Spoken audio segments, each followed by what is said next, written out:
nossa série de entrevistas, Os Caminhos da Nossa História, que é uma memória que nós estamos levantando da instituição do Ministério Público do Estado do Paraná, é com muita satisfação, com muita alegria, com muito orgulho que nós temos hoje a honra e o privilégio de contarmos com a presença do Dr. Jerônimo de Albuquerque Maranhão. Dr. Jerônimo, sem dúvida nenhuma, representa para todos nós, integrantes da instituição, um símbolo. Um símbolo como homem, como profissional, como cidadão. Então é uma alegria. E vamos, então, dar início a esta nossa entrevista com a participação nossa, do Dr. Osman Santa Cruz Arruda, que é o idealizador da nossa filmoteca e é o responsável direto por essa memória. Vamos iniciar perguntando-lhe somente ao Dr. Jerônimo da sua vida profissional dentro da instituição, Dr. Jerônimo. Quando é que o senhor deu os primeiros passos? Como é que o senhor realmente optou pela carreira do Ministério Público, sabendo, naturalmente, que já o doutor Guilherme Maranhão, por certo, já era integrante dessa mesma carreira. Mas gostaríamos de ouvi-lo inicialmente nessas considerações. Edson e Osman, duas figuras que eu elejo como uma das pedras mais importantes de nossa instituição.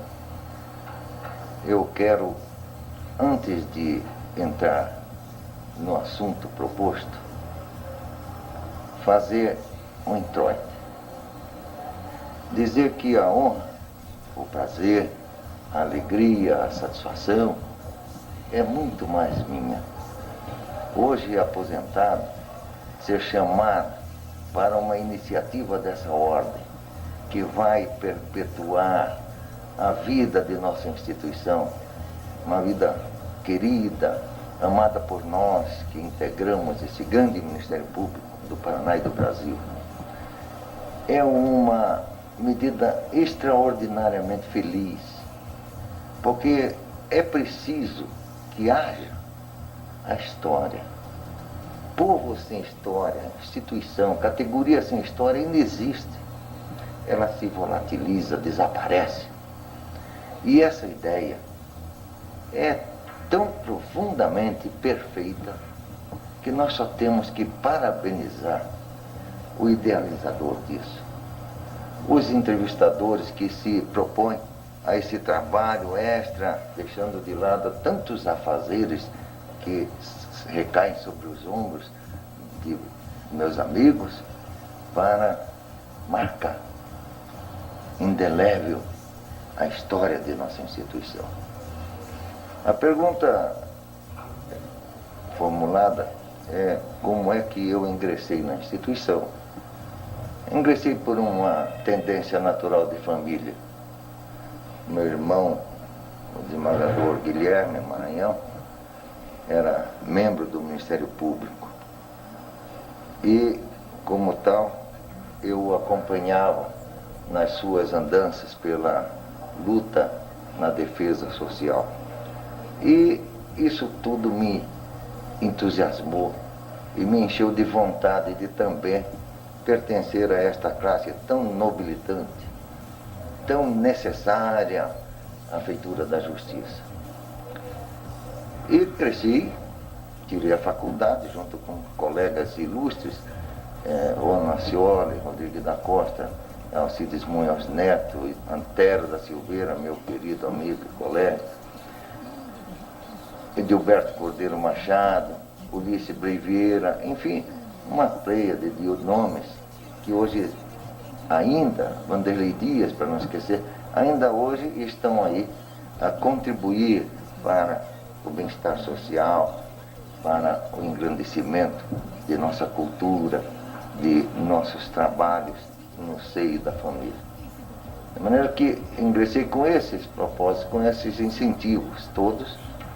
E, incrível, eu trabalhava na Caixa Econômica Federal do Paraná, era funcionário efetivo da Caixa, com Vanderlei Dias, Nadir Pro Marco Verde, que também era funcionário, e outros nomes que não me ocorrem agora. E fui chamado pelo Procurador-Geral de Justiça, no 4º ano de Direito.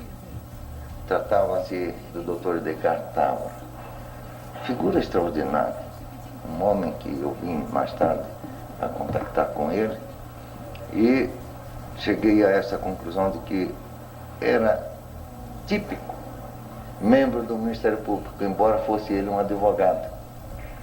Tinha ardor, tinha essa garra que vem no sangue dos promotores. E me convidou para ser promotor interino, que existia na época. Era o Procurador-Geral de Justiça, advogado, nomeado pelo governo, pela área política, Procurador-Geral. De início, o convite foi muito prazeroso, porque eu queria realmente ingressar na instituição. E fui nomeado, então, promotor interino, promotor público na época, interino da comarca de São João do Triunfo. Assusta. Na época, em 1952, assustou-me. Eu saía de uma capital maravilhosa como é Curitiba, essa é a Europa dentro do Brasil. Eu saía de um emprego efetivo na Caixa Econômica. Também lá tinha o Aguinaldo, era Santa Teresa, que era funcionário lá. E fui para uma aldeia na época, não tinha luz. A água era de poço, sem qualquer trato. O banheiro, fossa negra. Fui sozinho inicialmente, porque eu já era nessa altura casado com a minha esposa Leonor. Cheguei lá, fiquei meio assustado. Como que eu vou sair de um emprego na capital para vir para essa cidade tão pobre, tão sem recursos?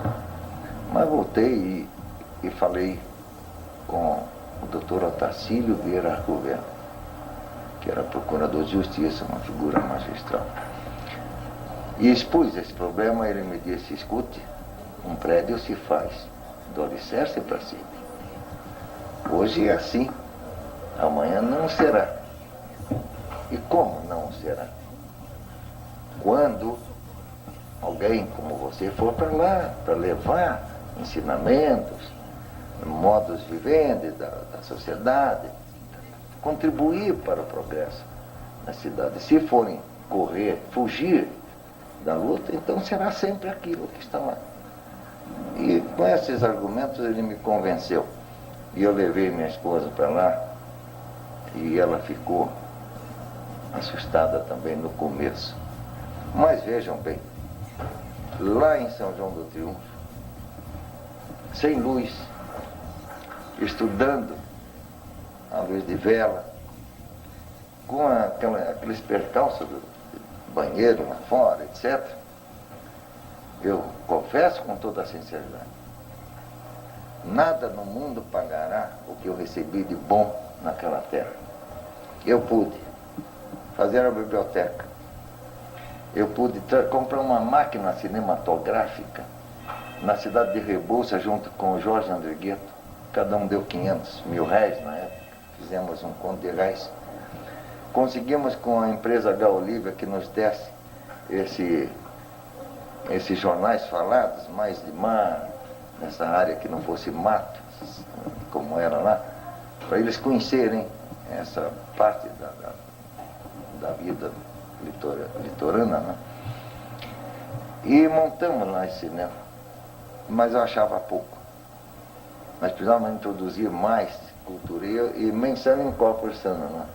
Então precisava ter o esporte, que não sabia, o incrível, não é exagero, não sabiam jogar futebol.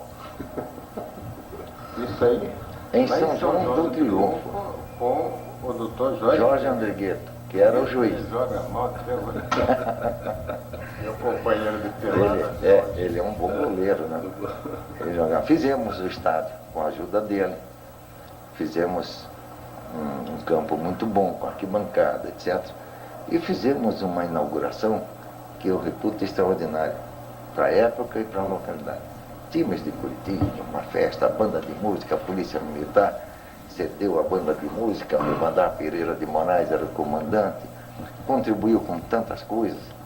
Então foram dias maravilhosos que eu pude integrar a minha função de membro do Ministério Público, provocando, promovendo as ações, ao tempo em que eu pude também participar da vida social, morando lá.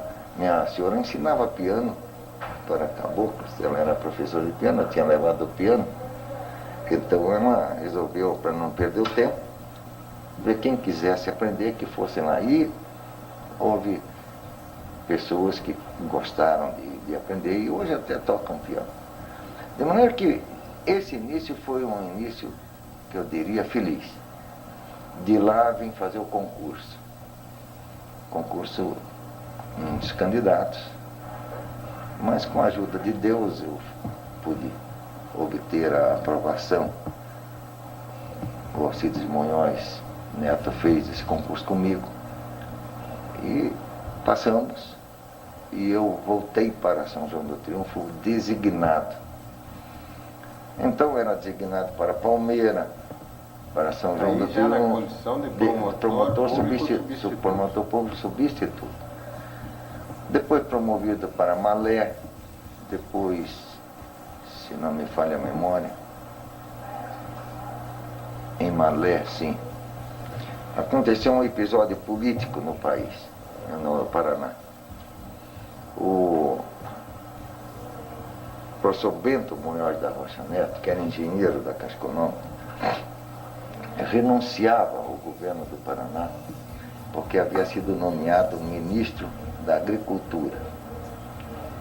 E, com isso, a Assembleia Legislativa do Estado elegeu o governador do Paraná, o doutor Adolfo de Oliveira Franco, com quem eu trabalhava na Caixa Econômica. Episódio interessante. Eu estava em uma audiência com o juiz José Mé, que hoje é desembargador aposentado, quando chamaram-me ao telefone, aqueles telefones antigos, né? Tem que ir lá na companhia telefônica, esperar a chamada outra vez para falar. E disseram-me que o governador estava chamando. O governador, para mim, era o Bento. Por quê? Porque lá era difícil rádio, lá era difícil jornal. Chegava 2, 3 dias depois. E eu fui atender o telefonema e o cidadão que falou do outro lado da linha era o doutor Adolfo de Oliveira Franco. Mas qual é o tipo da brincadeira? Disseram-me que era o governador e eu saí da audiência para atender. Ele disse, pois sim, é o governador.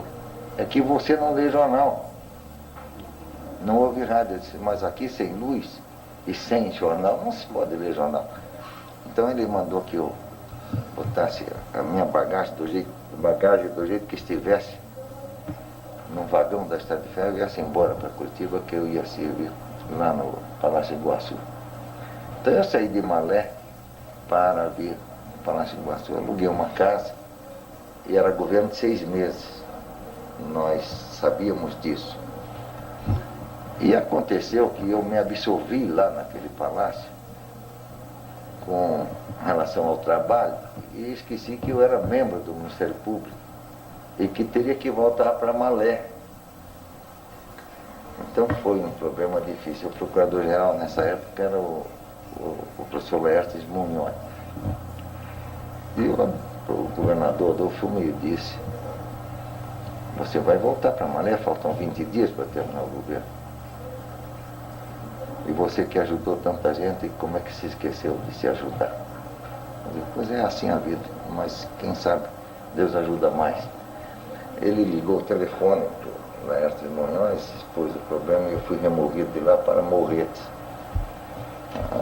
Não foi bom também, porque é um calor infernal, Morretes, se bem que é uma cidade histórica, uma cidade maravilhosa, boa, gosto de Morretes, mas o clima é muito quente. E de Morretes eu segui a carreira, mas eu vou continuar dentro mais da pergunta. Por que eu entrei? Entrei por vocação, por amar o Ministério Público. E hoje entendo uma coisa. Para compreender o Ministério Público, precisa primeiro amá-lo, senão ninguém entende a instituição. Eu amava e amo o Ministério Público. Amei sempre.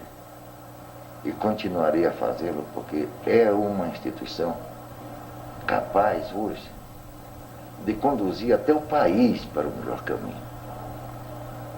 Pela honradez dos seus membros, pela dedicação, pela vontade de brasilidade que eles têm de ver o nosso país crescer dentro da moralidade, sem essas acusações tão duras de corrupção, de falta de moral, de dignidade dos homens. Na nossa instituição, isso é um apanágio. Eu posso atestar isso, porque convivi muito de perto com meus colegas. Um apanágio, a honradez, a dedicação ao trabalho e ao estudo.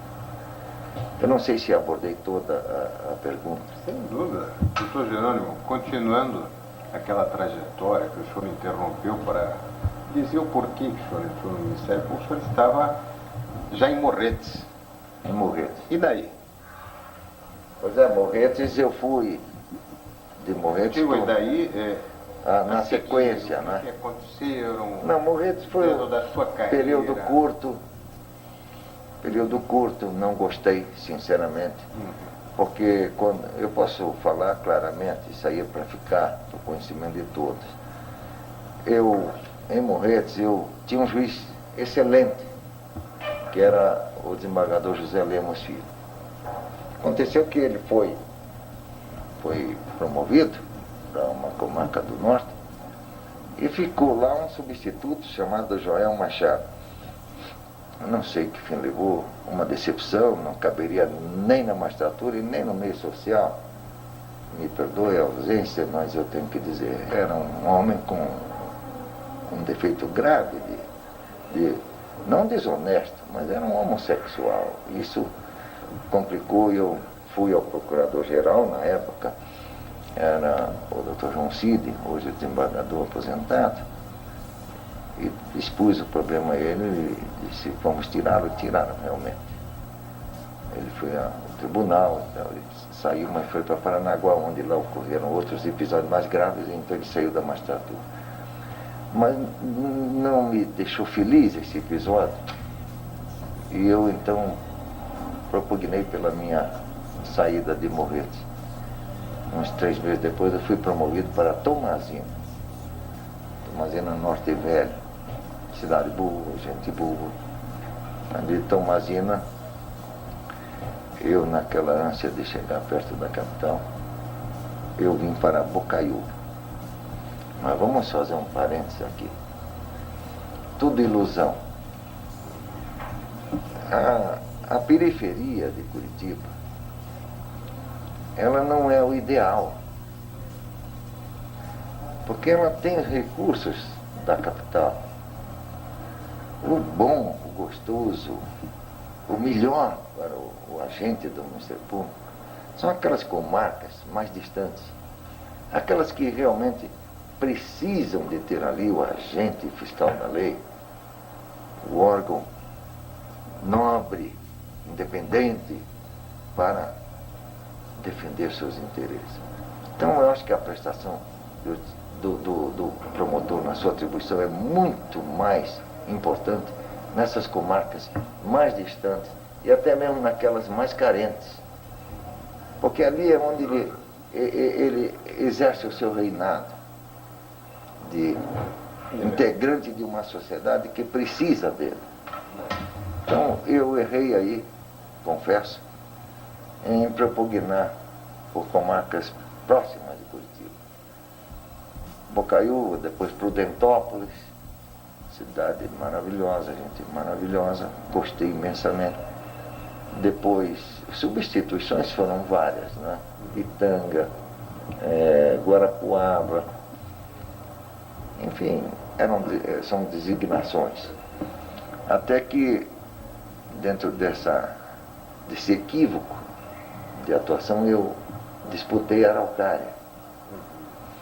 A Araucária eu fui para lá, cidade também próxima, com esses mesmos defeitos de receber a influência da grande capital, de você trabalhar lá mais preso a certos preconceitos, de maneiras que fiquei lá um bom período. Nesse período eu tive outro equívoco de comando de vida. Reuniram-se lá grupos políticos, não sei se vocês têm conhecimento disso, e pressionaram bastante a mim, no sentido de que eu me candidatasse à vereança. Eu não sabia. Esse detalhe conhecia? Conhecia, não? Olha, eu ponderei que não era político, não pertencia a nenhum partido, mas já trouxeram a ficha, mas está aqui a ficha. Esse partido aqui vai lhe eleger. Eu disse, mas eu não tenho... Qual era o partido, doutor? Era o Partido Trabalhista Brasileiro. E o juiz, o José Virgínio Castelo Branco Nós, um homem de uma cultura impressionante, um homem que é meu compadre hoje, inclusive, ele não aceitava isso com bons olhos. Ele dizia, não se meta nisso. Mas foi tanta pressão, até daqui, da capital, que precisavam de ajuda política. Eu terminei aquecendo ao convite e fui candidato lá a vereador. Por fim tive que lutar para eleger o prefeito, que era o Aleixo Grebos. O Inácio Tampa era quem me dava coberturas, as CEFs. E eu fui eleito, fui mais votado. Mas só que entre a eleição, a candidatura e a eleição propriamente dita, apareceu lá em Araucária o Procurador-Geral de Justiça, o Dr. Rui Ferraz de Carvalho, acompanhado do Alcides Munhoz Neto. Eu era candidato. E a visita prendia-se ao fato de que eu teria que sair de Araucária para atender a minha instituição em Curitiba. E que o Alcides Munhoz Neto havia condicionado a convocação dele à Procuradoria desde que eu aceitasse o lugar dele na promotoria. Eu tinha uma bela casa em Araucária, eu tinha uma vida tranquila, o serviço em dia, tinha tempo para estudar, enfim, eu estava bem. E tinha esse óbvio, se eu era candidato, eu tinha que estar em contato com os eleitores. Mas aí funcionou a veia mais forte, né? A veia da instituição. Eu disse, não. Se eu tiver que ser eleito, eu vou dizer a vocês, era o pessoal do partido, eu poderei sê-lo, mas eu vou atender a minha instituição de qualquer maneira. É um chamado, é uma convocação, eu tenho que atender. Se não eleger, paciência, mas eu prometo a vocês uma coisa. Eu de lá vou procurar ajudá-los também, tanto que ajudava nos programas gratuito eleitoral, eu ia lá. Enfim, vim para Curitiba e aí eu vi que a coisa não era tão fácil quanto eu pensava. Não era um filé mignon, como se diz na gíria, né? Uma forma assim de beneficiar, não. Era trabalho mesmo. Ele estava me designando para funcionar no Tribunal do Júri de Curitiba. O Tribunal do Júri era a primeira vara criminal. Tinha os processos da primeira vara, denúncia, etc., todo o procedimento. a primeira vara. E tinha júri, execuções, economia e crimes de imprensa. Era um pandemônio. Então, Jerônimo, vamos deixar o Tribunal do Júri daqui a pouquinho, que eu acho que é uma curiosidade que o Dr. Osman, por certo, vai explorá-lo bem nessa área. Mas vamos voltar. Mas ele é o mestre. Ele é o mestre do júri. Vamos conversar um pouquinho antes de chegarmos ao Tribunal do Júri. Antes de chegarmos a Curitiba. Antes de entrarmos nessa seara de Curitiba. Doutor Jerônimo, abstraindo dentro da sua vida, e a sua vida toda ela na capital, com a chegada sua em Curitiba e depois. Mas eu gostaria de saber, doutor Jerônimo, nos fale da sua atuação na capital do estado como homem público.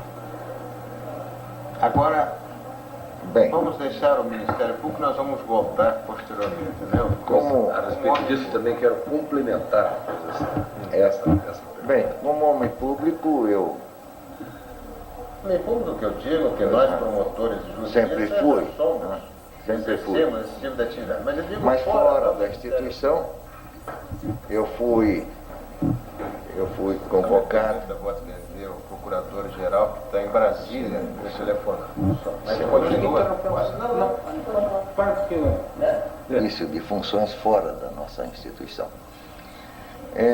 Nesse aspecto, além daquele episódio que eu falei de Malé, que o governador, doutor Adolfo de Oliveira Franco, me convocou, eu fui ser assessor lá no Palácio, eu estava no governo do Jaime Canet Júnior, exercendo a minha função já agora na sexta vara criminal. Ela era privativa de crimes culposos e contravenções penais. Quando chamado a exercer uma função, cargo fora da instituição, tanto problemático, bastante complicado, difícil de aceitar até o convite, mas nós somos soldados. Uma vez convocados, nós temos que dar um pouco de nós também para a parte do executivo. E esse convite foi para ser diretor da Polícia Civil. Graças ao bom Deus, a minha gestão lá foi uma gestão tranquila, uma gestão com a ajuda dos delegados. Recebi deles um apoiamento integral. Pudemos combater, porque isso é do nosso feitio, isso é do agente do Ministério Público, combater as possíveis corrupções, os gastos desnecessários, e fizemos uma gestão que eu não posso dizer que não tenha sido uma gestão, pelo menos, útil à Polícia Civil. Com o governo do governador Ney Braga, foi convidado para me substituir na diretoria da polícia o atual Procurador-Geral de Justiça, o Dr. Luiz Chimen Guimarães, que, por sinal, também fez uma gestão maravilhosa. Nesse ponto é bom lembrar que quando um membro do Ministério Público sai de sua atribuição, suas tarefas na instituição e vai para outro setor da vida pública, ele leva consigo a sua escola e, fatalmente, ele vai ter uma gestão que terá que ser coroada de êxito, porque ele tem já dentro de si aquela vontade de servir mais do que ser servido, de acertar mais do que errar. Isso é ingênito do promotor. Por essa razão, nós temos nos saído bem quando chamados a ajudar na área do executivo, ou até mesmo na área do judiciário, onde nós temos promotores aposentados, hoje prestando serviço junto ao tribunal, com galhardia, com sabedoria, com inteligência. Essa escola nossa é realmente uma escola de formação de personalidade. Queria, a propósito, doutor Jerônimo, e é um prazer muito grande, uma alegria muito grande, entrevistar um homem do escola de Sua Excelência. Como é sabido, o senhor faz parte desta galeria notável de homens extraordinários que passaram a sua vida ativa, né, na instituição, dando uma parcela incomensurável de exemplos dignificantes, marcantes, de uma parcela imensa de contribuições que enalteceram durante o largo de grande tempo da nossa história a nossa própria instituição. Eu me sinto feliz ao entrevistá-lo e até gostaria de distinguir bem esta posição, dentro da notabilidade em que eu o distingo como uma das grandes personalidades da nossa instituição. A par da alta sabedoria e do grande conhecimento jurídico reconhecido por todos, como foi agora historiado, o senhor exerceu uma gama imensa de cargos públicos. Internamente o senhor cumpriu com sua missão, exercendo quase todos os cargos, inclusive como presidente da associação. E fora, notáveis cargos, como acabou de dizer, junto à Polícia Civil, como diretor-geral, e também como chefe da Casa Civil. Eu lhe perguntaria, doutor Jerônimo, o senhor que lidou com essa gama imensa de atividades, esse notável conhecimento que o senhor adquiriu com a experiência lidando com as criaturas humanas, gerenciando crises, desenvolvendo situações para que se conciliasse em favor do Estado, dos conflitos entre as partes, do conflito entre pessoas, e que dirimisse com essa grande facilidade que o senhor tem, com esse talento extraordinário, esse nível de tolerância imenso que o senhor tem, de dirimir conflitos. Eu perguntaria ao senhor, que exerceu tantos e elevados cargos, quais seriam necessariamente, que fique registrado, os atributos essenciais para que o homem desenvolva, como o senhor desenvolveu, com essa exemplaridade, esses cargos? Quais seriam os atributos essenciais para que um homem possa exercer com dignidade, com altivez e com humildade, que sempre foi peculiar, todos esses cargos? Quais seriam os atributos que o senhor acha importante para o exercício de tais atividades? O primeiro deles é sempre a lealdade, né? A lealdade à pessoa que nos convocou. Não desprezar o estudo. Estudar sempre. Precisa estar sempre atualizado com o estudo.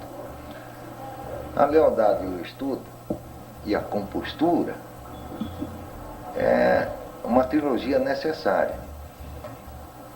Mas eu acho que um dos grandes tributos é a humildade. Nunca deixar que a fascinação do cargo, aqueles momentos de solicitações para isto ou para aquilo, possam envolver a figura do agente que esteja num cargo.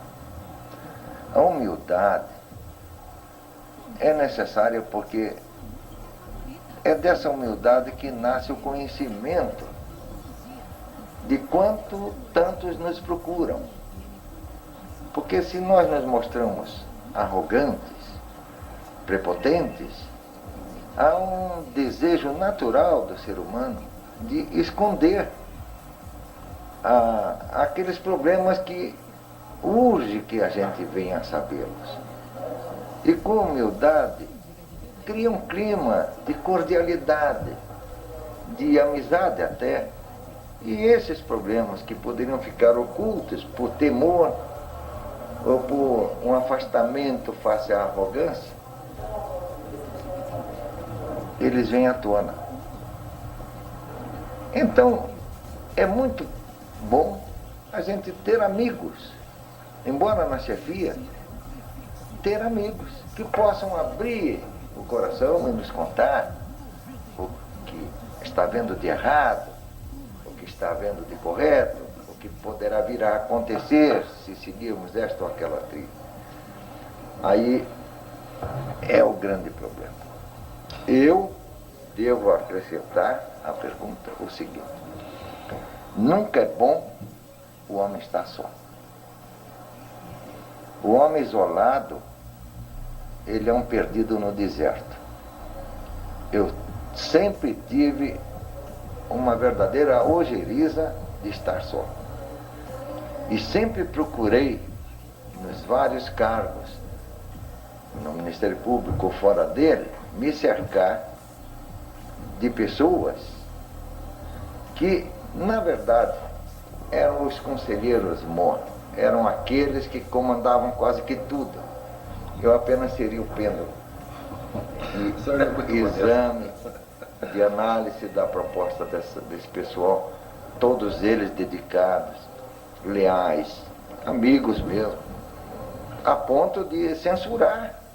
Quando eu estava ingressando em veredas equívocas, eles alertavam: está errado, não é assim, não pode ser assim. Então, para alcançar esse estágio, é preciso não deixar que o cargo passe uma venda em nossos olhos. É preciso que os nossos olhos estejam abertos, mas abertos pelos amigos que nos cercam, por aqueles responsáveis também pela administração. E com esse diapasão de trabalho, eu posso assegurar que toda tarefa ela se transforma em fácil, desde que o cargo não venha a predominar ao desejo de convivência e de acertar na gestão. Parece que esse é o caminho. O senhor se notabilizou no Ministério Público e é uma imagem que jamais ficará desfeita. Os cargos passam, as lembranças às vezes, elas, não digo se apagam, mas elas diminuem, mas fica o perfil, o traço marcante da pessoa. E para o promotor propriamente dito, o senhor deixou um dos maiores exemplos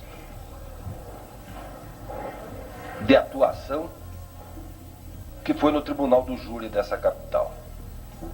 Episódios que verdadeiramente marcam a sua vida e a própria história do Tribunal do Júri pela sua passagem junto àquele tribunal. Eu gostaria de perguntar ao senhor o seguinte: o espírito de combatividade, a oratória fácil, foram elementos que contribuíram muito, e o estudo, evidentemente. Mas o que o senhor aconselharia, com a experiência que o senhor tem, a esses mais jovens que estão iniciando e que têm essa paixão desmedida pelo Tribunal do Júri, que, no segundo até o entendimento nosso, na realidade, a vitrine da própria instituição? O que de mensagem o senhor daria, o senhor que foi e faz parte dessa extraordinária galeria de notáveis tribunos do júri e talvez, na nossa história, tido como um dos mais combativos até hoje? Meu querido Osman Arruda, eu devo fazer um preâmbulozinho. O homem, aos olhos dos amigos, o homem aos olhos daqueles que ele estima, ele parece assim um gigante. Mas não é bem isso o quadro que eu conscientemente tenho do Tribunal do Júri. Agora, visto pelos teus olhos, olhos de amigo, olhos de pessoa culta, de grande tribuno do júri, de um notável promotor, é claro que está isso obnubilado por essa amizade. Não, então eu me alço assim a uma figura tão extraordinária que até me assusta. Eu não fui. Mas foi esta figura tão imponente, tão grandiosa, porque na verdade eu assisti grandes tribunos, Osman, Arruda, Edson, Vidal, enfim, uma jornada enorme de homens. Eu só quero fazer um parênteses, doutor Jerônimo.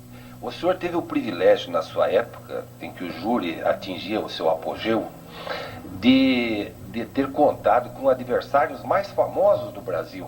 E é nisso que eu gostaria, assim, que inclusive dentro dessa adversária o senhor dissesse alguma coisa. O senhor teve o privilégio de combater com um dos maiores tribunos do Brasil. E desta galeria notáveis também de grandes defensores do Paraná. Ô, meu querido Osman, você disse bem, o júri é a vitrine. Eu diria mais, o júri é uma síntese da democracia. É síntese de democracia. O júri é coisa muito séria. Você veja bem que, como é que ele surgiu? O júri surgiu lá na França, quando o povo gritava, nós queremos o júri, porque estavam cansados de serem julgados pelos lordes. E fatalmente não se fazia justiça. Eles queriam ser julgados pelo povo. Por isso que o júri é essa síntese democrática. O membro do Ministério Público no Tribunal do Júri, ele representa o Estado. Ele é um homem independente, que ele pode pedir a condenação, como pode pedir a absolvição, porque a justiça se faz condenando ou absolvendo. Então, um dos primeiros passos no Tribunal do Júri é ser honesto com a prova, é mostrar o mundo processual, que são os autos do julgamento, mostrar a culpabilidade ou até mesmo a inocência do acusado. Agir com sinceridade, falar ao corpo de jurados, que são homens leigos, da prova, do direito, da doutrina e da jurisprudência. Mostrar a eles que o caminho a se seguir naquele caso seria este ou aquele. E o júri, adquirindo esta confiança do corpo de jurado, o júri segue quase que piamente a palavra do Estado, do promotor. Estado eu falo no sentido institucional. Pois bem, eu no júri, Osman, sempre procurei isso, levar o fato como se um locutor fosse. Mostrar o direito, mostrar a doutrina e mostrar a jurisprudência. O júri é juiz de consciência. Os jurados vivem no meio do povo.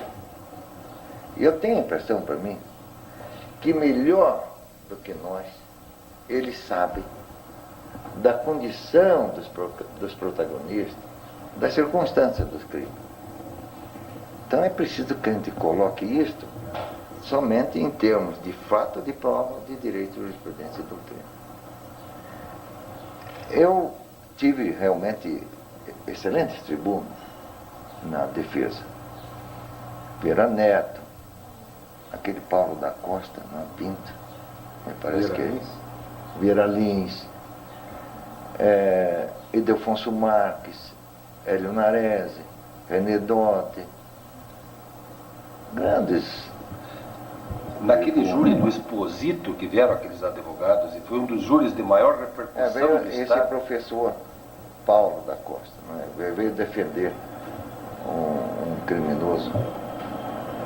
Exposito realmente ele veio, fez uma brilhante defesa, só que a prova era toda ela contra a pretensão da defesa, toda ela. E eu funcionei nesse tribunal apenas com a prova.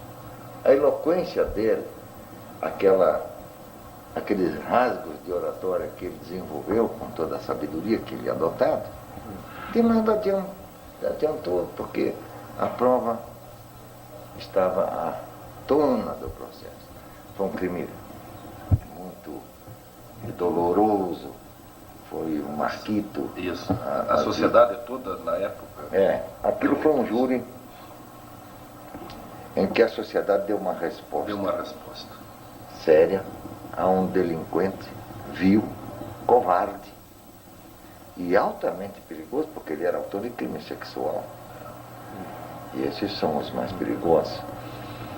E nesse júri nós tivemos um resultado unânime do corpo de jurados em condenando o réu a 43 anos de prisão, se não me falha a memória. Eu tive júris importantes lá, como o do Narlock, um criminoso. Nessa época terrível. funcionava na defesa o Mário Jorge? Mário Jorge. Mário Jorge e um outro advogado, que eu não me recordo agora. Isso faz algum tempo, eu já estou meio velho, né? Mas, dentro dessa tua orientação na pergunta, quer me parecer que a resposta que eu daria seria esta: agir com sinceridade, com honestidade, buscar a verdade processual e através dela pleitear o que seja de justiça. Não há outro caminho. Respeitar o advogado, isso eu sempre levei na maior conta, para ser respeitado. Respeitar o réu, que é um ser humano que está ali. E naquela situação terrível de estar sendo julgado, de estar em jogo a sua liberdade, respeitar o réu, porque eu não tenho nada contra o réu. Muitas vezes nem conhecia o réu, mas eu tinha uma prova, os fatos, eu acusava o fato, que ele praticou. Então, esses movimentos no tribunal do júri de acusação devem estar alicerçados, cimentados na verdade do processo. Porque eu pedi absolvição também, Osman. Pedi, eu tive um caso interessante, libelado pelo promotor Cunha Neto, levado a júri, em que o cidadão agiu na mais flagrante e legítima defesa da esposa, do filhinho de, se não me engano, 6 ou 8 meses, dominados por um menor, egresso da Queiroz Filho, com uma arma na mão, que ele, um sargento, pôde desarmá-lo e na refrega atirou e matou o menor. Mas ele defendia o patrimônio, defendia a esposa, defendia a criança, e foi libelado, foi a júri. E eu não podia ter outra posição que não a de sustentar, como sustentei por 2 ou mais horas, a legítima defesa, a inculpabilidade dele no fato. E o júri acolheu por unanimidade de voto. Quando o advogado, atemorizado, pensou que eu iria desencadear uma acusação, e isso não é próprio da nossa função. Nós somos homens de verdade, homens que nos curvamos ante a lei, nos curvamos ante a prova, e não podemos inventar, fazer criatividade para obter um sucesso que não é sucesso nenhum, pelo contrário, é uma injustiça. Então eu acho que o promotor deve agir com toda a lealdade, toda a sinceridade e preso ao mundo da prova, que é o que está no processo. Quer que eu complemento isso? Não, se quer complementar. Pois é, eu só queria dizer que o seu amor, a sua dedicação à instituição e voltado também ao Tribunal do Júri, deu início, ainda quando o senhor estava na Procuradoria-Geral, a um trabalho muito em conjunto para a criação da segunda vara do Tribunal do Júri, em que o senhor, na ocasião, patrocinou a nossa ida até o tribunal para gestionarmos essa segunda vara. Isso daí é um legado que se deixa à história através da sua gestão. Pois é. Nesse passo eu volto a afirmar: não é bom o homem estar só. Não é bom o homem se isolar. Não é bom o homem deixar que o cargo possa obstruir a sua atividade. Esse episódio, não, na verdade, não é meu. Eu apenas chancelei, subscrevi uma vontade comprovadamente correta do promotor Osman Arruda. mas com a sua chancela. que queria a criação de um segundo tribunal, porque ele entendia que não seria justo à sociedade ver processos alcançarem a prescrição exatamente pela inércia da justiça. E fez um levantamento, trouxe o quadro triste que ele colheu e me mostrou. Foi quando eu disse: trabalhe, vamos lutar para a criação desse segundo conseguimos, tribunal. graças a Deus. E graças ao Osmar Arruda estamos aí conseguindo Ô, Jerônimo, o tribunal. Vamos sair um pouquinho agora do júri, uma coisa que o senhor realmente notabilizou-se como titular do júri da capital e que deixou marcas profundas dentro da história do Tribunal do Júri do Paraná. Mas, ainda voltando àquela sequência da sua atividade pública fora do Ministério Público, o próprio doutor Osman disse que o senhor também foi diretor-geral Da Casa Civil. Realmente. E na ausência, Só pra nós- não cessado o chefe pra da Casa nós Civil, substitui. darmos a sequência daquela história. Pois depois da polícia eu voltei para a instituição. Voltei feliz. Primeiro porque não denegria a minha instituição. Essa é uma grande preocupação de sairmos da instituição. Lá fora nós não mancharmos a nossa instituição. Essa era uma grande preocupação que eu tinha. Não era o Jerônimo Maranhão, era o promotor que estava ali. Então precisa resguardar a instituição de qualquer sinalização que possa denegrir a sua instituição. De maneiras que eu voltei para o Ministério Público feliz por essa razão. Não ter colocado nódoa na nossa instituição, que é o Ministério Público. E, para surpresa minha, o Conselho Superior do Ministério Público, nesta oportunidade, era presidido pelo desembargador Eros Gradowski. Ele havia, nesse interregno, sido escolhido pelo governador Ney Braga para o cargo de Procurador-Geral de Justiça. E ele era corregedor. Então ele foi obrigado a deixar o cargo de corregedor para assumir o cargo de Procurador-Geral. E o Conselho elegeu-me corregedor do Ministério Público para a conclusão do mandato do desembargador Eros Gradowski. Foi uma experiência muito boa. Eu senti de perto a minha instituição, compreendi bem a missão que me estava colocada às mãos e terminei esse mandato de corregedor, substituído pela eleição de outro, e voltei a dar os meus pareceres na Procuradoria na área criminal. Nessa altura, o governador era José Richa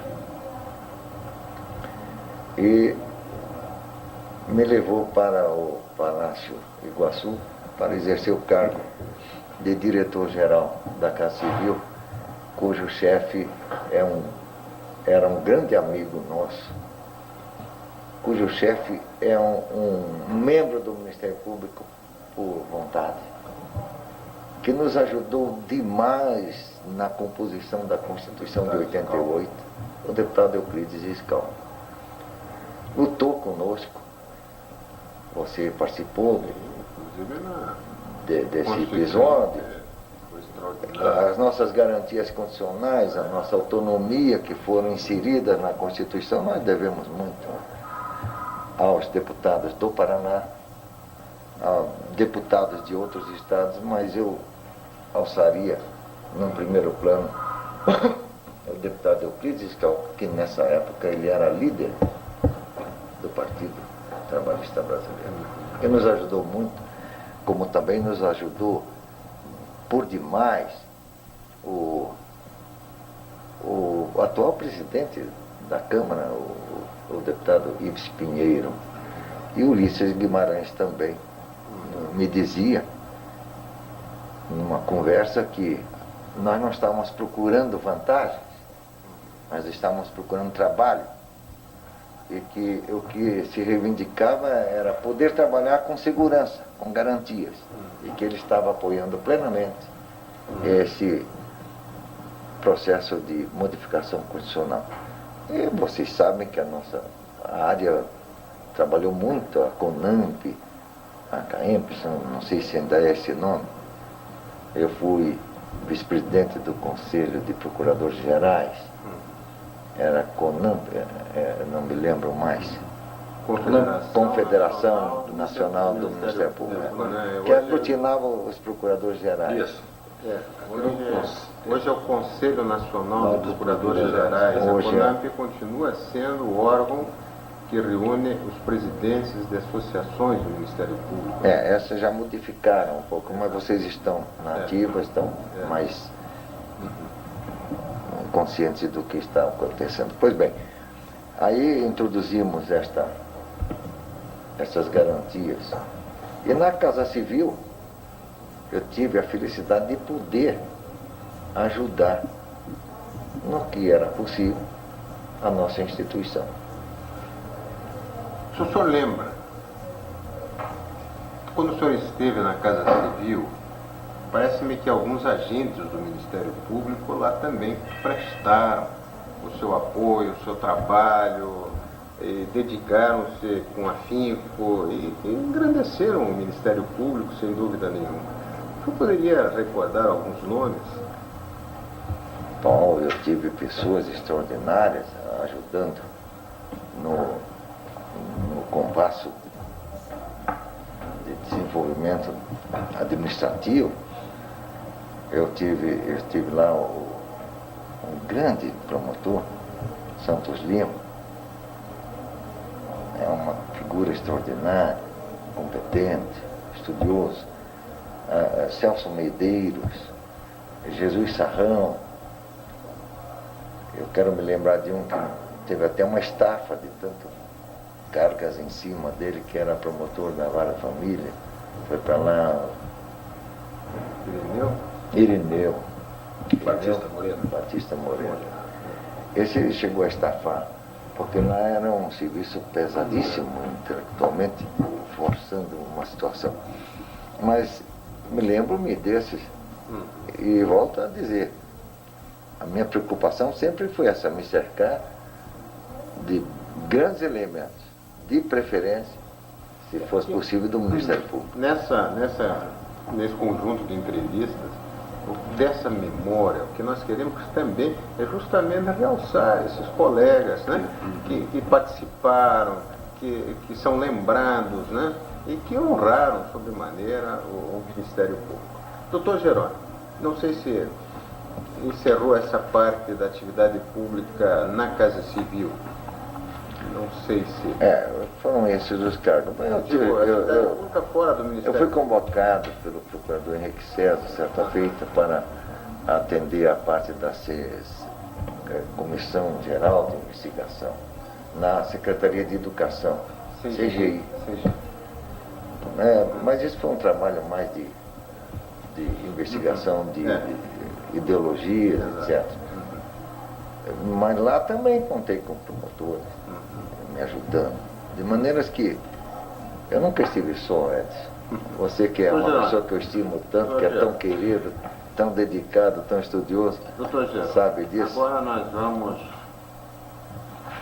vamos falar do doutor Jerônimo, nosso chefe. Não, amigo. Chefe do Ministério Público e amigo dos meus colegas. Nosso chefe e nosso amigo.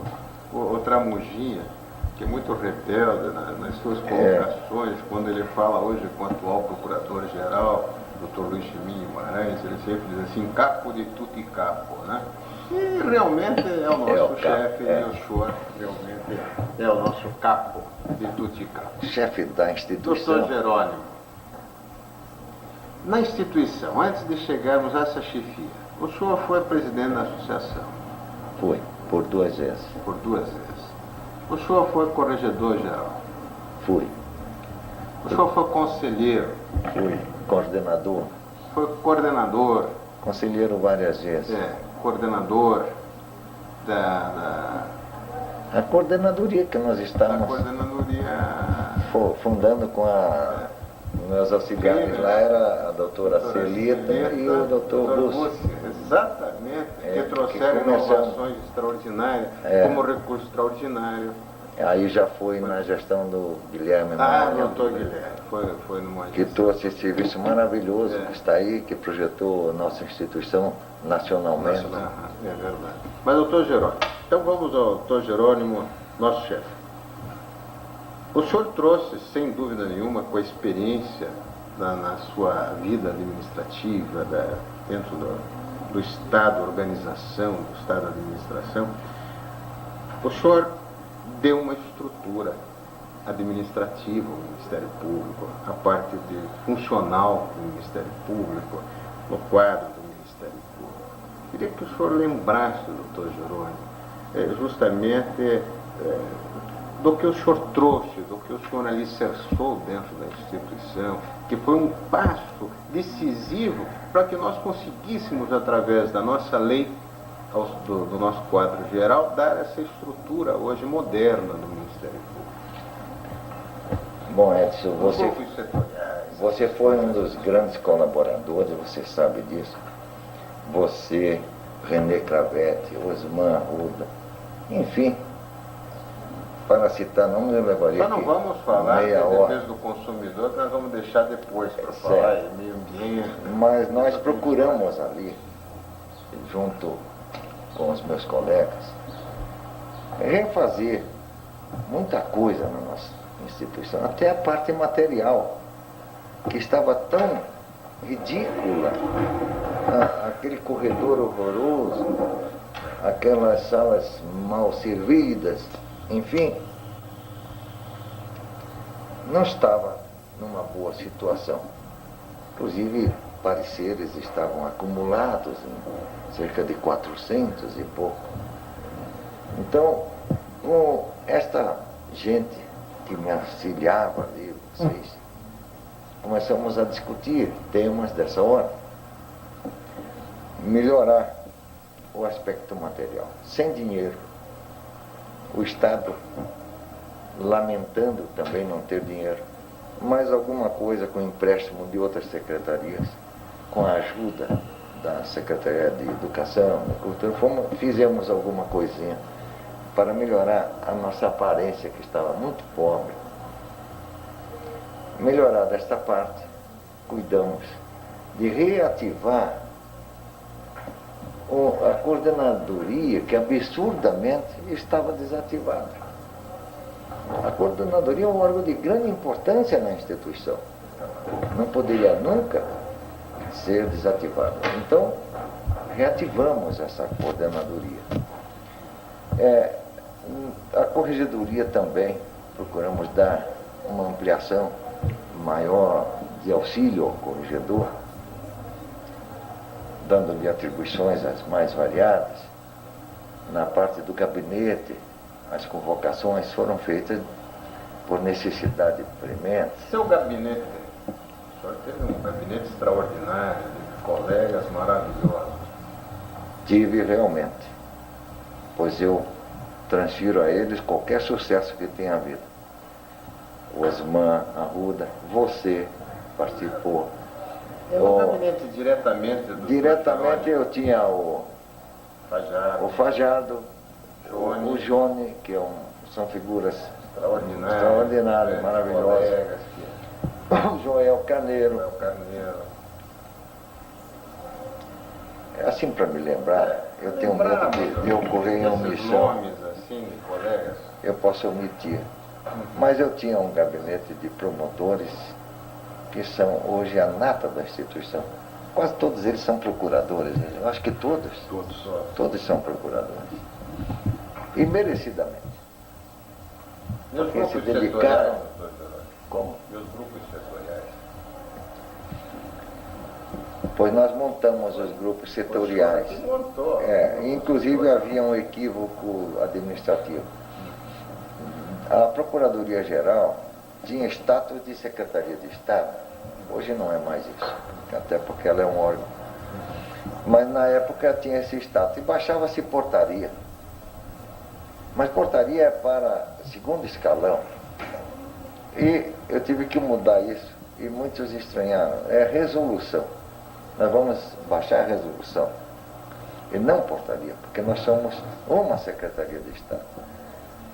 E aí, estranhamente, eu, acostumado com a estrutura do Palácio, eu chamei o grupo de planejamento. Não existia grupo nenhum, não estavam instalados.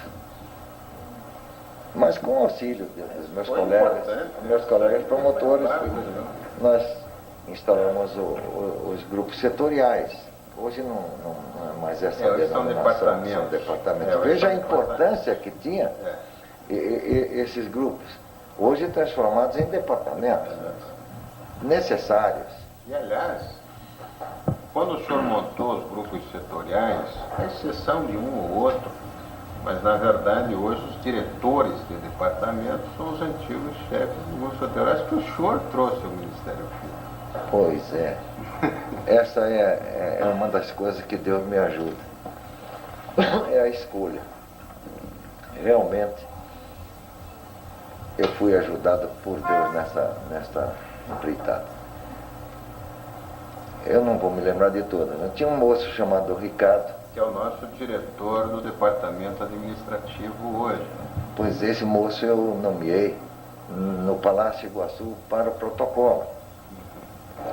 E observando, vi nele que despontava um rapaz dedicado, competente, etc. Então esse moço eu trouxe para o setor administrativo. Ele está hoje como diretor do departamento. Trouxe do planejamento, a Ana Regina, que é uma figura. É a nossa diretora hoje do departamento de planejamento. Pois é, essa moça era técnica em recursos humanos. E eu a convidei para atender o setor do planejamento. Ela estranhou, mas terminou aceitando e revelou-se essa funcionária maravilhosa que temos aí e que é muito útil à nossa instituição, os dois. Também aquele Admilson, hoje parece que já está... O Admilson, ele quando foi transformado de grupo setorial para departamento, em razão de aspecto pessoal, ele era funcionário das finanças. Da Fazenda, né? Das finanças na época. E então ele teria prejuízos e saiu. Mas ficou... O problema maior que eu senti na composição desses setores foi o recurso humano. Mas aí funcionou o sentimento de paternalismo, funcionou aquele reconhecimento daquelas pessoas que viveram naquele Ministério Público anterior, pararam, sem muita vivacidade. Era um cidadão que eu coloquei no setor de recursos humanos, muito bonzinho, mas não tinha o nível necessário para aquele setor. Mas eu o mantive. O mantive em respeito aos anos de serviço que ele tinha, as agrulhas que ele havia sofrido na própria instituição. A sua passagem, foi um colaborador. Não comprometeu, procurou trabalhar, até que, por sinal, hoje até é falecido. Mas eu não o substituí, eu o trouxe para lá. E com toda sinceridade, eu, embora lutando com as dificuldades das suas deficiências, eu não me arrependo disso. Porque é muito bom a gente reconhecer o trabalho de quem quer acertar, mas que talvez por falta de conhecimento. Doutor Jerônimo, fugindo um pouquinho da área administrativa, que sem dúvida nenhuma, o senhor deu o alicerce aonde realmente o edifício do Ministério Público hoje se assentou. Está assentado.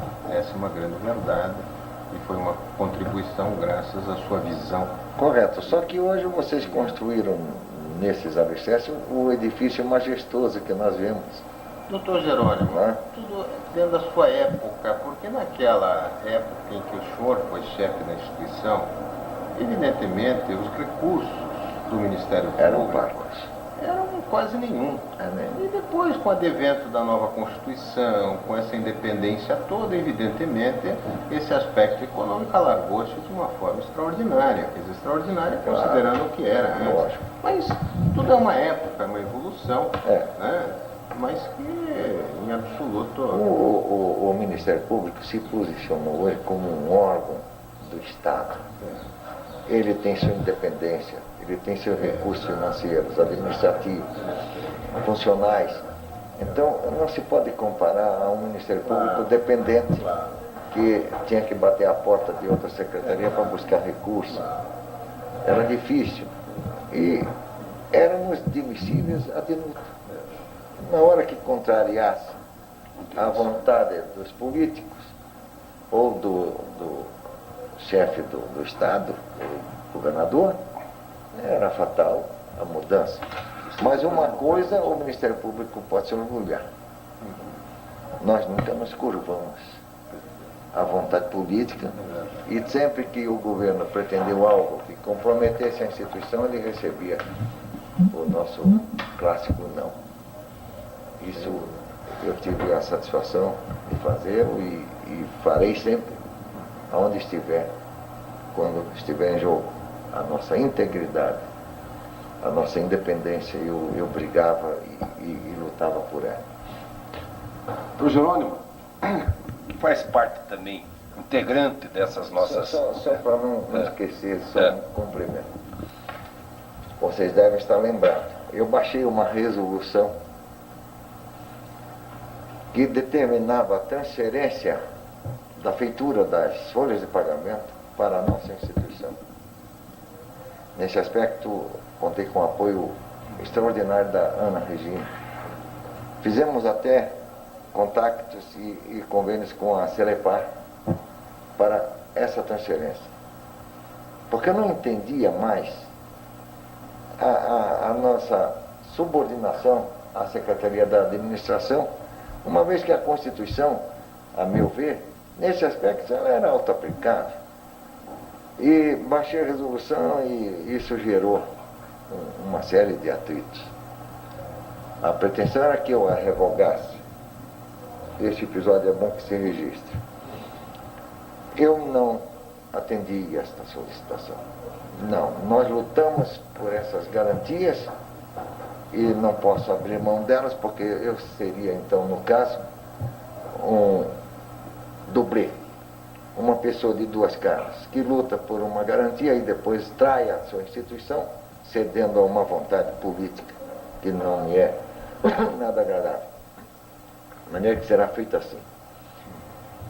Dentro desse diapasão de diálogos um tanto duros, eu resolvi pedir exoneração, até porque ia se fazer uma reforma administrativa e o atual Procurador-Geral da Justiça, o Dr. Luiz Simim Guimarães, uma pessoa que eu reputo certa no lugar certo, um homem de bem, um homem lutador, haja vista essa sua colocação hoje como presidente desse Conselho Nacional de Procuradores, respeitadíssimo como professor de Direito Penal, e o governador Álvaro Dias disse que se eu estava com essa intenção de não querer continuar no cargo, ele iria escolher o Dr. Luiz Simim Guimarães, porque ele fundiria a Secretaria de Justiça com a Secretaria de Trabalho e Assistência Social.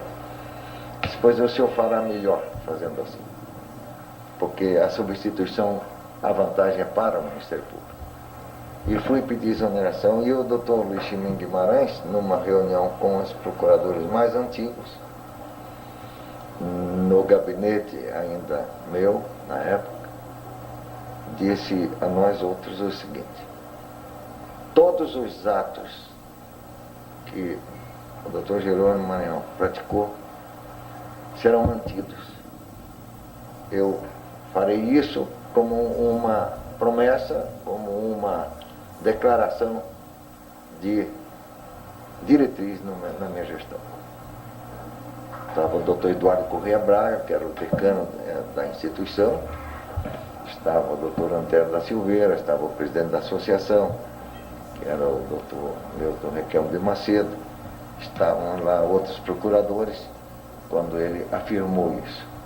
E essa afirmativa dele ele já cumpriu plenamente, não revogou a resolução, se bem que surgiram percalços na feitura, por trabalhos técnicos, mas ele lutou por isso, manteve, lutou, e hoje ele conseguiu essa grande vitória que seria a tragédia de nossa folha para a Constituição.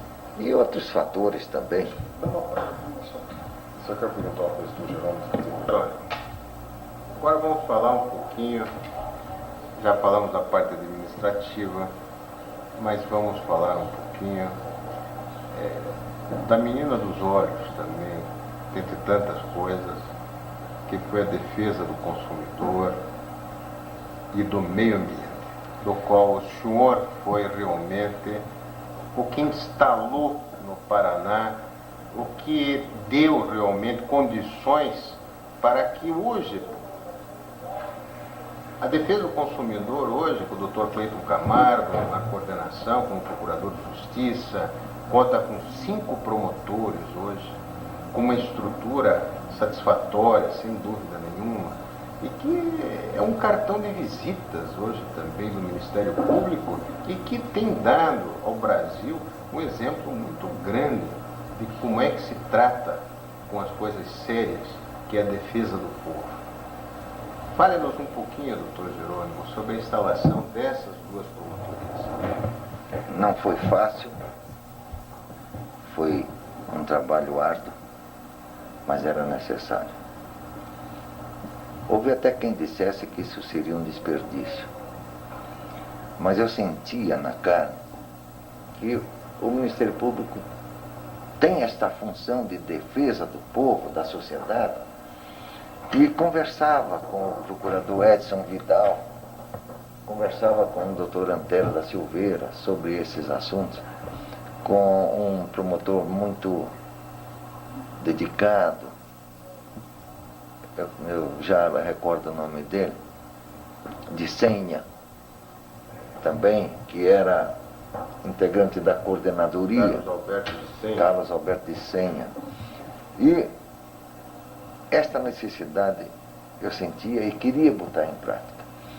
Para isso eu contei com gente maravilhosa. E baixei uma resolução criando o Serviço de Defesa do Consumidor. Não era uma promotoria, não era um cargo, não era serviço.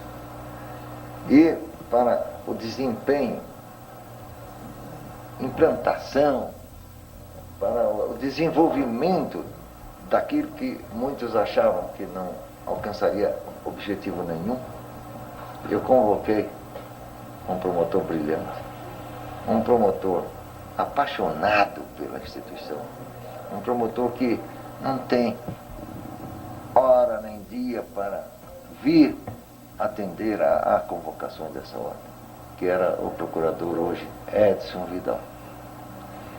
Entreguei a ele a responsabilidade de instalação do Serviço de Defesa do Consumidor.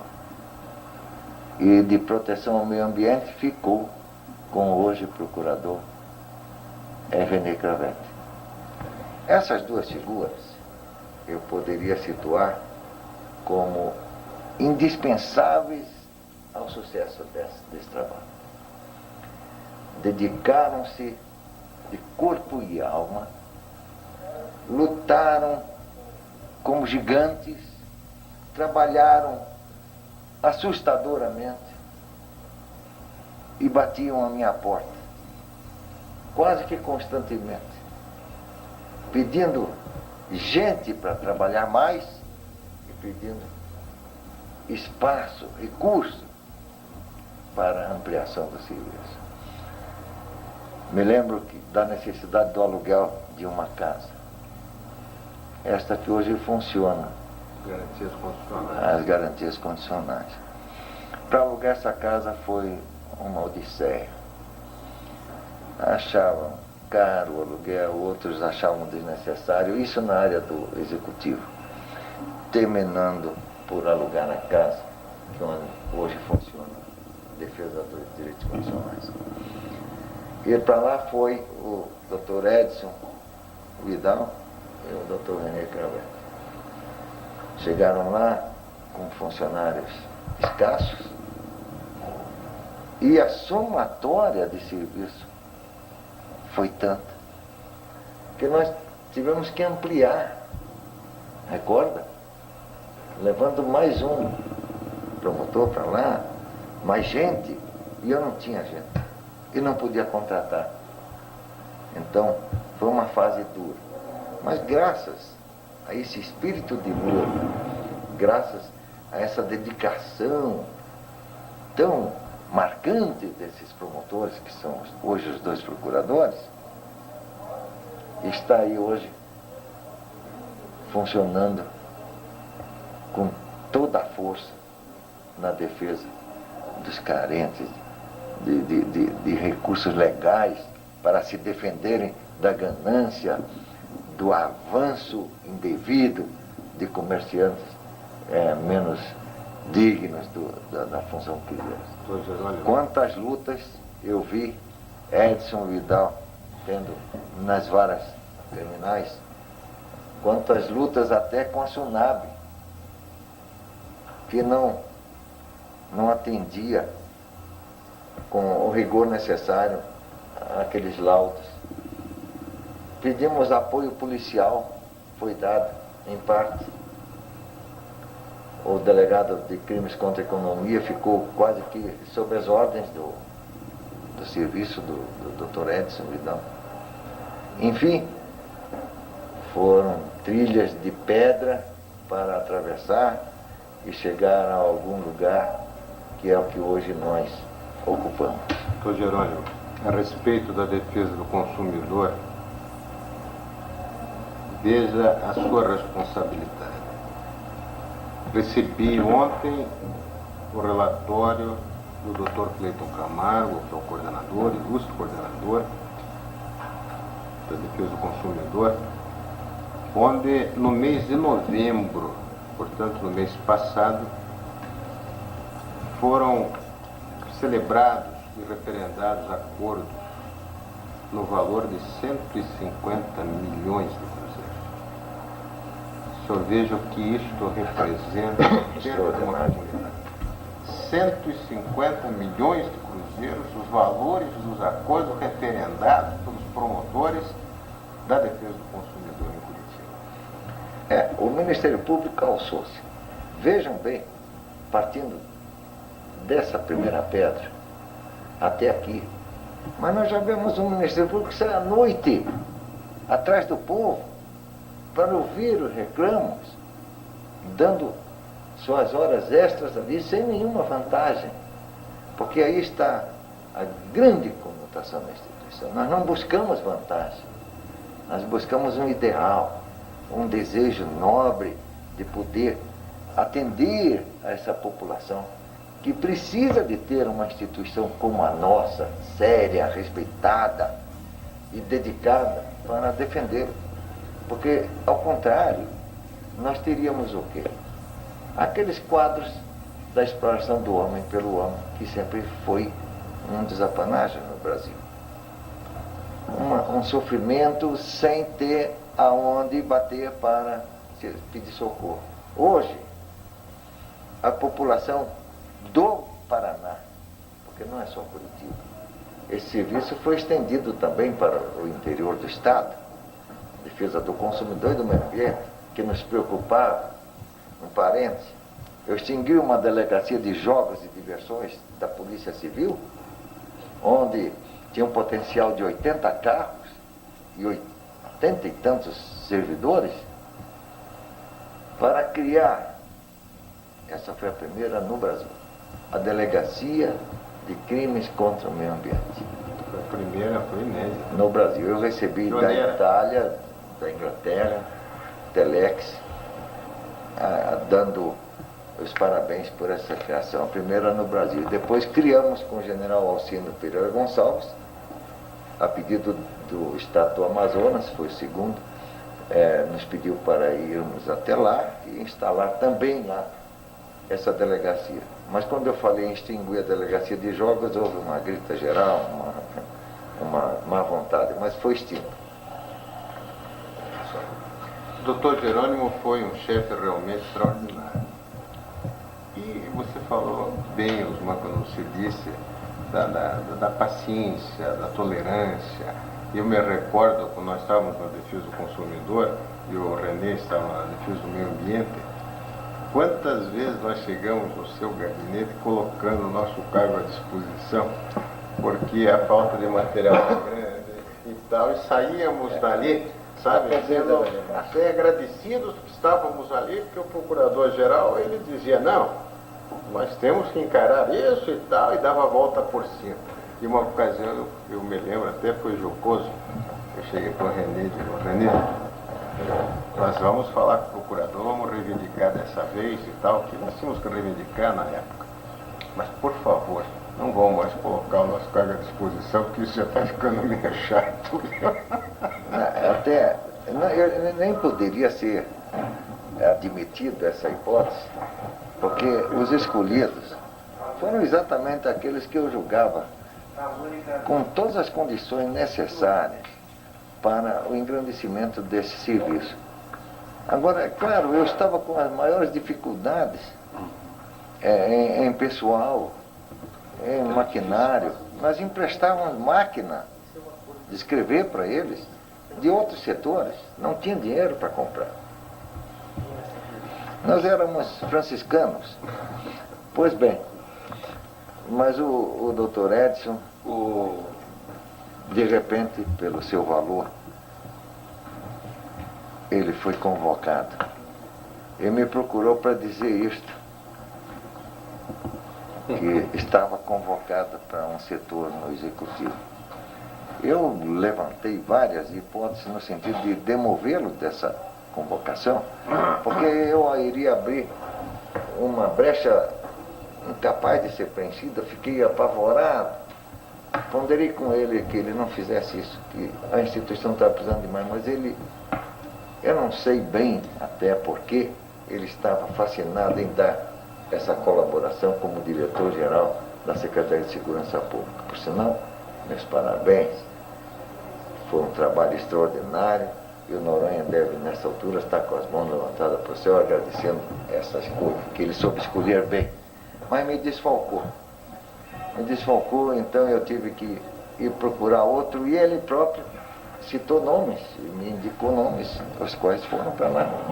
E com a ajuda dele, através da Secretaria de Segurança, que ele nunca deixou de ser o integrante do Ministério Público, embora lá, ele trouxe para nós muitos serviços, muito trabalho resolvido já até. E os promotores que foram para lá foram o Cleito Camargo, foi o Sancler, promotores excelentes que estão hoje aí. A turma que leva realmente até hoje, né, doutor Jerônimo, leva um fardo, porque realmente é um serviço que exige muito dos profissionais que militam nessas duas áreas. Hoje eu não sei, mas eu tenho a impressão que o atendimento na defesa do consumidor é um atendimento assustador. Mas, doutor Jerônimo, tem sido comum, em nossas entrevistas, está sendo comum, o senhor sempre nos disse de que todos os membros do Ministério Público integram uma grande família. Sim. E, partindo dessa premissa, não há como se dissociar a nossa família particular da própria integração do Ministério Público. Então eu gostaria de perguntar como é que vai a sua família, a dona Leonor, essa maravilhosa senhora que, com altivez, com grande carinho, soube tão bem representar nos momentos em que o senhor exerceu esses altos cargos, tanto na nossa instituição como fora da nossa instituição, com aquela nobreza que lhe é peculiar, com aquela forma feminil, agradável, acolhedora, encantadora. Como é que está hoje a sua família, dona Leonor? Graças a Deus ela vai muito bem. Eu volto o pensamento para o alto e digo ao arquiteto do universo: muito obrigado por me orientar nas escolhas. Eu tenho sido feliz nas escolhas. Desde essa época, 40 anos atrás, vamos fazer 41 anos de casado, eu a escolhi porque sentia nela uma afinidade, não só o amor, mas uma afinidade de ideais.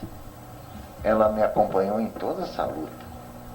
Lá em São João, lá em Malé, lá em Morretes, lá em Prudentópolis, ajudando sempre na área que lhe competia, que era a área social, que dizia ela que ela tinha por dever de ajudar o povo, a orientá-los, e por isso que ela dava aula de piano para as mocinhas lá de São João, de Malé também. Porque onde eu ia, eu levava o piano dela. Porque ela era professora de piano, era formada pela faculdade musical, e seria como que cortar um braço, não levar aquele piano terrivelmente pesado, e pagava mais cara a mudança, e levava para satisfazê-la. Porque eu acho que a mulher, nossa companheira, a mulher foi tirada do nosso lado, de uma costela, para ser nossa companheira lado a lado. E ela sempre foi essa companheira maravilhosa, se preocupou muito na associação, na parte daquela reunião do chá das senhoras dos procuradores. Ela tem uma admiração grande pelas senhoras do Ministério Público, que na verdade eu digo bem, são senhoras do Ministério Público, não é? Lutam também, está aí o Serviço de Defesa das Vítimas, a Ares, pois é. De maneira que a família vai bem. Eu não acredito que o promotor possa se dissociar de sua família. Por isso que a chefia deve conciliar interesses. Procurar manter o promotor onde possa viver com a sua família. Administrar é conciliar interesses. Isso ninguém me tira da cabeça. Às vezes um promotor não vai bem num setor, está agoniado com a sua situação em função da família, e colocado numa posição que ele possa atender a família, possa viver com ela, ele muda o seu comportamento, ele se projeta, etc. É claro que dentro do que for possível, não é? Eu acho, Osmar, Ricardo, que a família é muito importante na vida do promotor. Quando a esposa ajuda, quando os filhos, e eu tenho filhos maravilhosos. E que estão enobrecendo a instituição também. Eu espero em Deus que isso aconteça. Espero que vocês o orientem nesse sentido. Vai muito bem.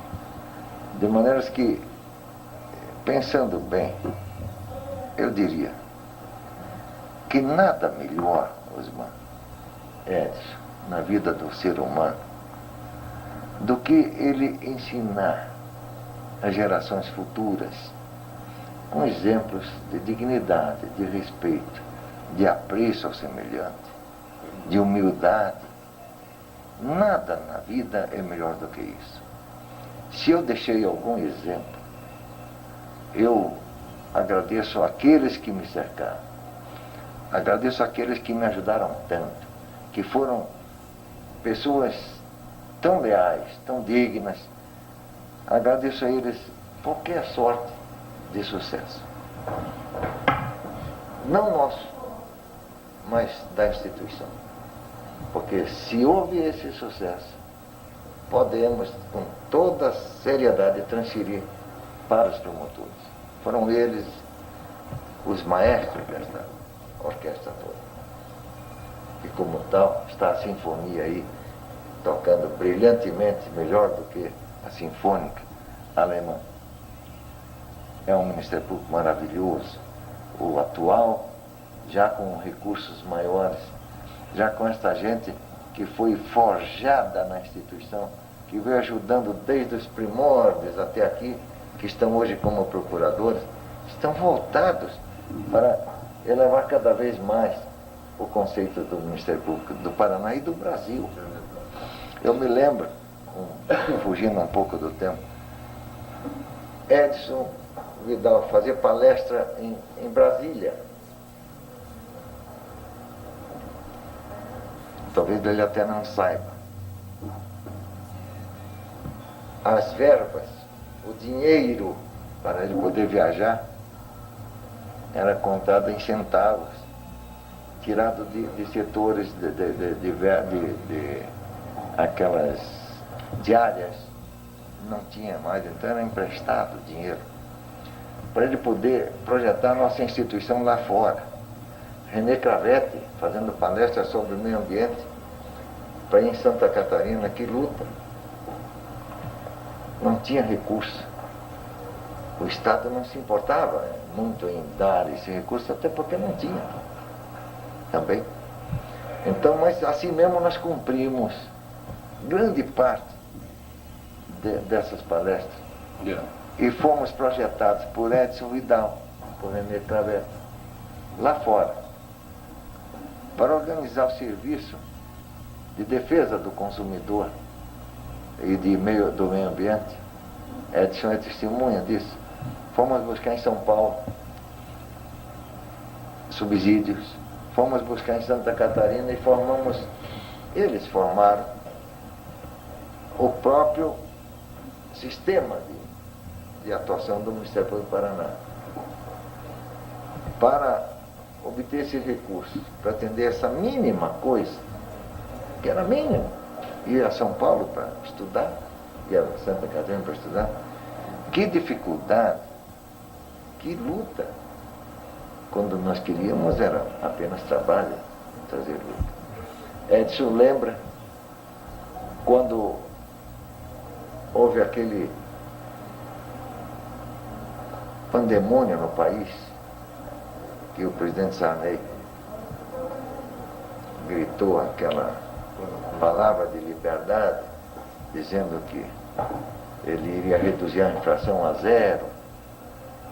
Nós ficávamos com o governador do estado lá no portão, comandando, que quem comandou, na verdade, todo o trabalho determinado pelo presidente no Paraná foi o Ministério Público através do Edson Vidal e do René Cravete, que nós passamos a dirigir todos os trabalhos que eram emanados lá do Planalto. Passamos, na verdade, a comandar tudo. E obtivemos sucesso, embora o plano fosse um insucesso. Mas aqui obtivemos o sucesso. Nós conseguimos manter aquela diretriz traçada pelo governo federal. Infelizmente, não passou tudo aquilo de... Doutor Jerônimo, de minha parte, eu quero lhe agradecer de coração o seu comparecimento hoje, aqui no Centro de Estudos do Júri, e dizer que é um privilégio para mim fazer parte dessa entrevista de notáveis personalidades de nossa instituição. Digo notáveis porque o senhor faz parte, através de atos, de ações, da nossa história. E até diria mais ainda, o senhor é a própria história do Ministério Público pelos exemplos que deixa. Porque exerceu o Ministério Público, como bem disse, um amor desmedido, exercendo como se for um próprio sacerdócio. E nisso tudo ficam marcadas, indelevelmente, essas pegadas inapagáveis. Porque, como bem eu disse, faz parte e é também a própria história pelos exemplos dignificantes. Eu até diria que o indivíduo hoje, ele somente pode pretender postular um cargo no Ministério Público, como promotor, se ele for envolvido por todos esses requisitos que o senhor falou. Só pode assumir o Ministério Público quem verdadeiramente o ama e o conhece. E o senhor deu uma prova resumida de que o Ministério Público é tudo isso que o senhor nos falou. Tudo isso que o senhor, seu coração nos trouxe e nos disse. Porque aí, na sua pessoa, se verifica o exemplo vivo, marcante, dignificante da nossa história. Eu lhe agradeço de coração a sua vinda e aspiro até que o seu exemplo há de ser seguido por todos aqueles que queiram, como o senhor, enobrecer, honrar e dignificar essa nossa família, essa nossa instituição. Doutor Jerônimo, para encerrar também, eu também quero agradecer essa oportunidade e agradeço a Deus a oportunidade de poder ter convivido com o senhor dentro e fora da instituição. É uma satisfação, é um prazer sempre que se renova. Quando eu digo que o senhor encarna a figura, como Eduardo Correia Braga e tantos outros, daquele promotor autêntico, daquele promotor que vive e respira Ministério Público. E quando carinhosamente nós lhe chamamos de chefe, Jerônimo, chefe, doutor Jerônimo, chefe para cá, grande capo, capo de tudo e capo. Nós o fazemos, doutor Jerônimo, absolutamente conscientes que somos como profissionais. Na verdade, o promotor de justiça não tem um chefe. O seu chefe é a lei, nós sabemos disso. É o bem-estar de todos, é o bem-estar da comunidade, é o povo.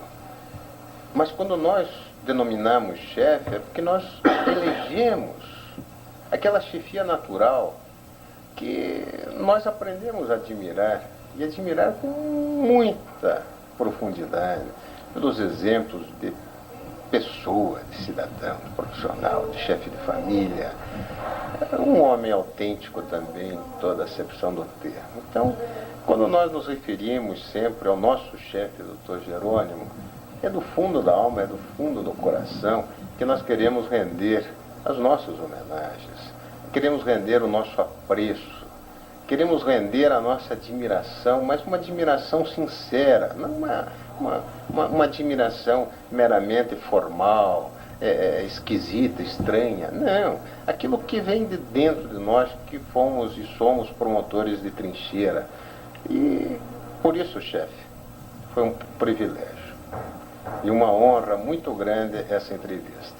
E passo ao senhor apenas e tão somente para as considerações finais que o senhor entender necessário. Meu caro, querido Edson Vidal, meu estimado e querido Osmar Arruda, estejam certos, a honra é muito mais minha do que desses ilustres amigos. Atenderam ao chamado da instituição já no apagar das luzes da vida da gente, para ouvir e sentir expressões como a que acabei de ouvir. Sinceramente, é um galhardão que muito me enobrece, que muito me entusiasma. Mas eu queria dizer, também com toda a sinceridade, do fundo da alma, do âmago do coração, que, na verdade, o que eu vejo na instituição hoje é uma instituição pujante, é uma instituição para frente, que luta, que quer resultados, que busca objetivos delineados. E quando eu verifico que toda essa pleiade de homens são aqueles que me orientavam antes nas minhas andanças pelo Ministério Público, eu me sinto orgulhoso, um orgulho muito grande de ver um Edson Vidal, um René Cravete, um Osmar Arruda, um Cleito Camargo, afinal, tantas figuras extraordinárias na cúpula da instituição, lutando, procurando levar a bom cabo, ao cabo de contas, esta é a missão nossa. Mas eles fazem isso com um ardor, se substituindo a si mesmo no sentido de alcançar o desiderato perseguido. Vocês são hoje um dos melhores Ministérios Públicos do Brasil. São Paulo, com todos os recursos materiais que dispõe, ele se alçou. Mas o Paraná não deixou de correr nesse mesmo sentido, procurando alcançar aquelas vitórias todas que lá em São Paulo eles têm conseguido, quando sabemos que São Paulo, na verdade, é o estado mais poderoso da nação. Mas Edson e Osmar, dentro dos nossos parcos recursos, nós conseguimos o impossível, nos alçar a níveis iguais, com grandes personalidades na nossa instituição. Personalidades que poderiam ser chamadas de esteios, de alicerce, de alma viva, buscando uma condição de vida, não do Ministério Público, mas social. Porque nós não entendemos a nossa instituição sem a participação social. A nossa missão é a defesa da sociedade, das nossas leis constitucionais, brigar, se necessário for, para fazer valer o império da lei. Por isso que você diz bem, o Ministério Público não tem chefe. O chefe é a lei. Este é o chefe do Ministério Público. Ele só se curva ante a lei. Agora, o chefe da instituição, esse é um cargo que está sendo exercido com os mesmos propósitos, de se curvar também perante a lei. Porque o Procurador-Geral curva-se ao rigor da lei. E com isso, nós tivemos uma tarde hoje tão linda, tão querida, e me traz um alento, uma vontade de voltar à instituição e, como jovem, fosse continuar aquelas lutas que tínhamos e continuaremos a ter no Ministério Público do Paraná. Dá uma vontade de ser aquele que lutava no Tribunal do Júri pela defesa da lei, ser aquele que lutava nos setores aonde foi designado pela nossa ordem e progresso, hoje tão simplisticamente invocada por indivíduos que não têm a idoneidade bastante para isso. Mas eu tenho a certeza que eu deixei uma semente, cuja semente eu espero que faça esta luta que eu pretenderia fazer. Queria voltar uns 20 anos atrás e fazer isso, mas não posso, é impossível, o tempo é execrável, ele não retorna. Mas eu deixei uma semente que espero que vocês, como souberam me orientar, como souberam me ajudar, ajudem a ser um membro do Ministério Público, como vocês o são. Muito obrigado pela diferença de me trazerem aqui para essa entrevista. Estejam certos, essa ideia deve ser coroada com brilhante ouro, porque é uma ideia maravilhosa. Repito, nós não conhecemos nada no mundo que não se firme e não se volte para a sua história. Essa é a história. E como história, vocês merecem o prêmio maior da ideia de trazê-la para a nossa instituição. Muito obrigado, que Deus proteja todos vocês.